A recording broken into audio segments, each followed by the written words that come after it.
Согласно акцискиот план за чистење на речните корита предложен од владата на Република Македонија во соработка со општините, деновиве градежна механизација на јавното претпријатие за комунална дејност Брегалница од Делчево интензивно работи на чистење на коритото на река Габровчица. Градежните активности се јавуваат како резултат на тоа што коритото на оваа река е значително исполнето со наноси од песок, земја и друг отпад, а истите не можат да се чистат рачно, па затоа се наложи интервенција со градежна механизација. За таа цел на улицата Трст, каде што поминува ова речно корито, е направен процеп во зидот за непречено влегување и работа на механизацијата, со што наносот од земја и песок би се вадел и би се транспортирал на дадена локација. По завршувањето на акцијата за чистење на речното корито, овој процеп ќе биде соодветно обезбеден, велат од јавното претпријатие за комунална дејност Брегалница.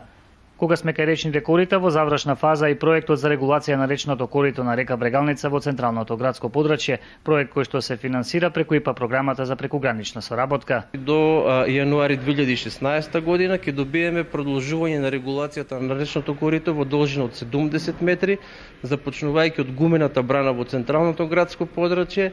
па низводно накај долниот мост од река Брегалница. Значи, предвидено е да се потрошат некаде околу 197.000 евра за оваа акција и ќе добиеме еден дел уредено корито, и уште поголемата функција, значи заштита од поплави на овој дел од градот. Инаку партнерска општина на општина Делчево во овој проект е Благоевград од Република Бугарија, проект преку кој во оваа општина ќе се регулира речното корито на река Бистрица.